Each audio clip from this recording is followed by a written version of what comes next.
Hello everyone, welcome to the Advocate Radha Rathod YouTube channel. I'm your host Advocate Radha Rathod. Friends, आज के इस video में हम बात करने वाले हैं इजराइल और फिलिस्तीन के बीच जो कॉन्फ्लिक्ट चल रहा है इसके ऊपर। तो दोस्तों, अगर बात करें इस कॉन्फ्लिक्ट की तो ये कोई कॉन्फ्लिक्ट नया तो है नहीं। इससे पहले भी बहुत बार इन दोनों के बीच काफ़ी तनातनी हो चुकी है और इवन इजराइल ने तो इसके ऊपर लड़ाइयाँ भी लड़ी हैं। तो ये कॉन्फ्लिक्ट जो है वो नया तो नहीं है, बहुत पुराना है, इसका काफ़ी लंबा चौड़ा इतिहास है। मैं श्योर हूँ कि आप में से ज़्यादातर लोगों ने जाना होगा। तो अब प्रॉब्लम यहाँ पर यह है कि कुछ दिन पहले, यानी आज से 2-3 दिन पहले, हमास जो एक फ़िलिस्तीन को सपोर्ट करने वाला टेररिस्ट ऑर्गेनाइजेशन है, उसने इसराइल के ऊपर मिसाइल्स फायर की हैं और 1000 से ज़्यादा मिसाइल्स फायर की हैं, जिसकी वजह से इसराइल में कुछ कैजुअलिटीज़ हुई हैं। उनमें एक हमारे देश की महिला भी वहाँ काम करती थी, उनकी भी डेथ हुई है और थोड़ी बहुत कैजुअलिटीज़ हुई हैं। लेकिन इसराइल का डिफेंस सिस्टम, इसराइल की आर्मी इतनी स्ट्रांग है कि इस तरीके के हमले जो है वो लोग नाकाम कर देते हैं। और हुआ भी इस बार भी कुछ इसी तरीके का हुआ है।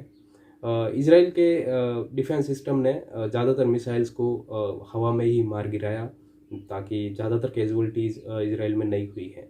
लेकिन हमास ने जो किया है उसका बदला तो इसराइल लेता ही, क्योंकि हमने देखा है कि इसराइल किसी को छोड़ता नहीं है, छेड़ता भी नहीं है, लेकिन कोई अगर उसको छेड़ता है तो वो छोड़ता भी नहीं है। तो इसराइल ने हमास को भी बर्बाद करने का पूरा प्लान बना लिया और हमास के ऊपर एक के बाद एक इतनी मिसाइल्स फायर की कि वहाँ पर सारा धुआं धुआं कर दिया। तो अभी प्रॉब्लम यह है कि इन सारे कॉन्फ्लिक्ट को लेकर के दुनिया थोड़ी बटी हुई सी नज़र आ रही है। दुनिया कहना तो ज़्यादा अच्छा नहीं होगा, लेकिन ख़ास करके इस्लामिक स्टेट्स और दूसरे सारे जो इसराइल से कांटेक्ट रखते हैं, इसराइल से संबंध रखना चाहते हैं, उनके बीच थोड़ा देखने को मिला है।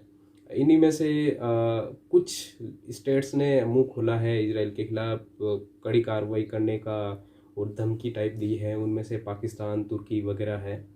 खास करके इन दोनों ने ही दी है अब तक। बाकी दुनिया के दूसरे देशों ने इतना वो हल्ला नहीं मचाया है। इवन अमेरिका ने भी यही कहा है कि Israel have right to self defence. तो बाकी सारे देशों ने इतना हल्ला नहीं किया, लेकिन अभी तुर्की और पाकिस्तान ने काफ़ी ज़्यादा इसके ऊपर हल्ला किया है। और पाकिस्तान के प्राइम मिनिस्टर ने कुछ ट्वीट्स किए हैं और उन्होंने कहा है कि मैं पाकिस्तान का प्राइम मिनिस्टर हूँ और मैं फ़िलिस्तीन के साथ खड़ा हूँ, हमास के साथ खड़ा हूँ। ये सारी बातें उन्होंने कही है। तो अब ये अलग बात है कि उनकी दुनिया में कौन कितनी सुनता है, वो एक अलग मैटर है। और सीधी सी बात है कि पाकिस्तान को एक अलग तरीके का भूत सवार हुआ है कुछ समय से जियो पॉलिटिक्स में अपने हाथ पैर घुसाने का। तो वो कोशिश कर रहे हैं कि इस्लामिक स्टेट्स के जो स्टेट्स हैं उनमें अपनी धौंस जमाने के लिए कुछ ना कुछ पाकिस्तान करता रहता है। हालांकि ये बात अलग है कि अगर इसराइल ने मुड़ करके भी पाकिस्तान की तरफ देख लिया तो उनका क्या होगा, वो तो खुद पाकिस्तानी अच्छी तरीके से जानते हैं, पाकिस्तान अच्छी तरीके से जानता है। और तुर्की की तो बात ना ही की जाए तो अच्छी है। उनके खुद के हालात बहुत ज़्यादा बुरे हैं, हम देख ही रहे हैं आए दिन। जब से अर्दोगन तुर्की में आया है तब से तुर्की की स्थिति बहुत ज़्यादा ख़राब हुई है।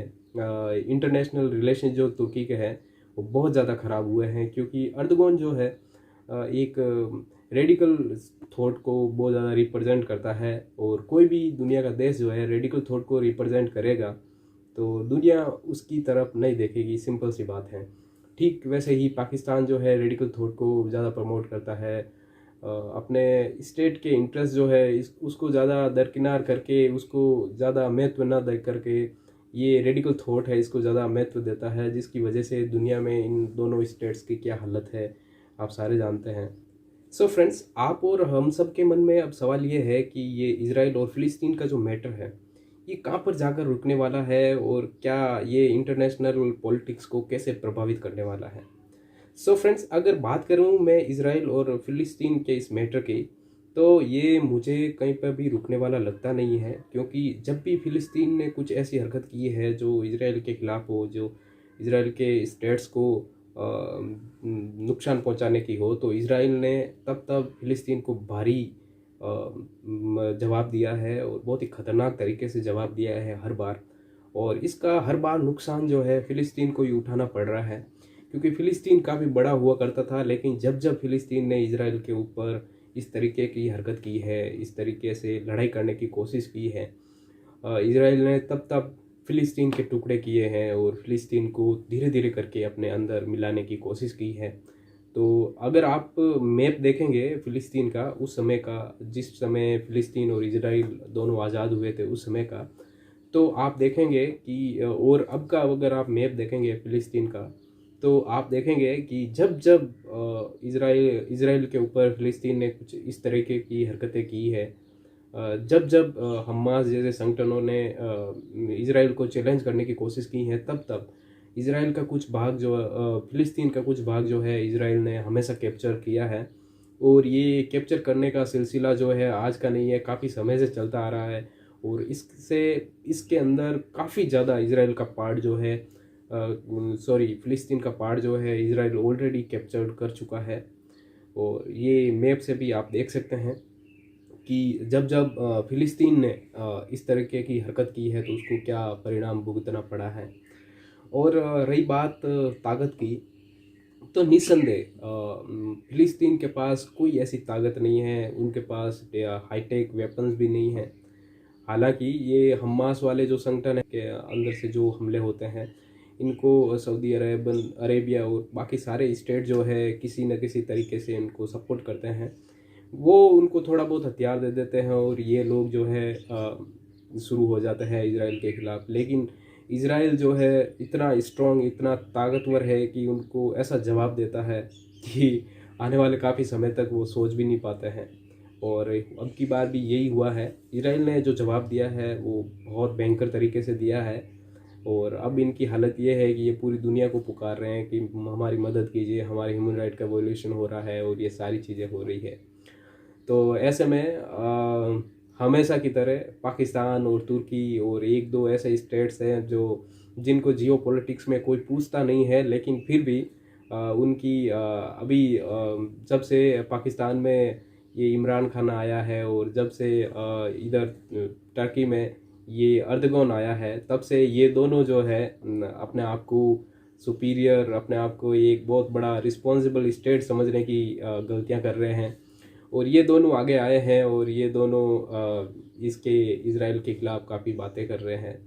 तो इसका सिंपल सा मतलब ये है कि ये बातें सारी बातें ही है। ये इजराइल है, इसके पास टेक्नोलॉजी है, इसके पास सुपर मिलिट्री है और इसके पास वो सारे इक्विपमेंट है जिसकी इसको ज़रूरत है। तो पाकिस्तान और तुर्की इसका कुछ भी नहीं बिगाड़ सकते हैं। अभी सोचने वाली बात तो ये है कि अगर इजराइल ने पाकिस्तान की तरफ मुड़ के भी देख लिया तो पाकिस्तान का क्या होगा, तुर्की का क्या होगा, ये खुद जानते हैं। इसका परिणाम ये दोनों स्टेट बहुत अच्छे से जानते हैं, क्योंकि इन्होंने देखा है कि इजराइल ने 6-6 देशों को एक साथ लड़ाई में हराया है। और ऑफ कोर्स नो डाउट जो है मिलिट्री में इनका कोई सानी नहीं है इजराइल के टेक्नोलॉजी में इजराइल का कोई सानी नहीं है।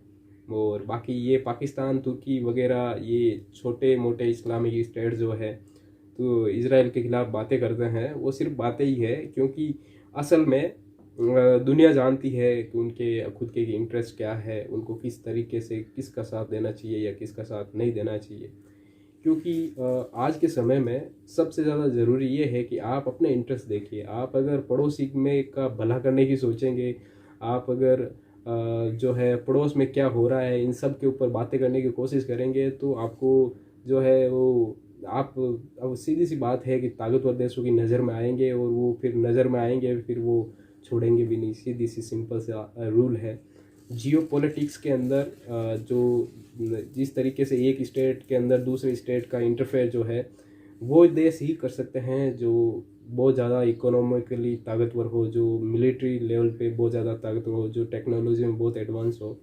और ये दोनों देश जो है मिलिट्री और टेक्नोलॉजी में कितने एडवांस है ये हम सब जानते हैं। तो जियो पॉलिटिक्स में इस तरीके की बातें जो है उन्हीं को करना अच्छा लगता है और उन्हीं को करनी चाहिए जिनके पास इन सारों ये जो फैलावड़ा है इसको समेटने की हिम्मत हो। वो लोग ही बातें करें तो अच्छे लगते हैं। पाकिस्तान और तुर्की जैसे देश बात करेंगे जियो पॉलिटिक्स में इस तरीके की, तो सीधी सी बात है वो अपना नुकसान करके बैठेंगे। और इज़राइल जो है आप सब जानते हैं किस तरीके का देश है। इज़राइल की औकात क्या है पूरी दुनिया जानती है आज। तो ऐसे में सबसे बेस्ट यही रहेगा कि अगर फ़िलिस्तीन और इज़राइल में शांति चाहिए तो दुनिया को चाहिए कि फ़िलिस्तीन जो है इस तरीके के हमले ना करे इज़राइल के ऊपर। अगर वो हमले करेगा तो सीधी सी बात है इज़राइल उनको छोड़ेगा नहीं। तो इसका एकमात्र सॉल्यूशन यही हो सकता है कि यूएन जो है इसमें थोड़ा इंटरफेयर करे और ये जो फ़िलिस्तीन को इस तरीके के जो आतंकवादी संगठन है हमास जैसे, इनको शेयर नहीं देना चाहिए, इनको सपोर्ट नहीं करना चाहिए। अगर ये लोग इनको सपोर्ट करता रहेंगे तो इज़राइल भी इनका ज़मीन जो है लेता रहेगा और इनके अंदर वो वायलेंस वगैरह ये सारी चीज़ें होती रहेगी। और फ़िलिस्तीन कभी भी डायरेक्टली लड़ाई इज़राइल से कर ही नहीं पाएगा। अगर उसने डायरेक्टली लड़ाई की कोशिश भी की है तो इसका परिणाम बहुत भयंकर तरीके से इसको चुकाना पड़ता है, क्योंकि हर बार जितनी बार भी फ़िलिस्तीन ने कोशिश की है उतनी बार इसने अपनी ज़मीनों को खोया है। सो फ्रेंड्स, आशा करता हूँ आपको हमारे इंटरनेशनल पॉलिटिक्स का ये छोटा सा वीडियो काफ़ी पसंद आया होगा। अगर पसंद आया है और अगर आप ऐसे ही वीडियो देखते रहना चाहते हैं तो आप हमारे चैनल एडवोकेट राठौड़ को सब्सक्राइब कर सकते हैं। ये हमारी एक नई पहल थी। हम ऐसे ही वीडियोस बनाने की कोशिश करेंगे अगर आपको हमारा काम पसंद आता है तो। Thank you so much.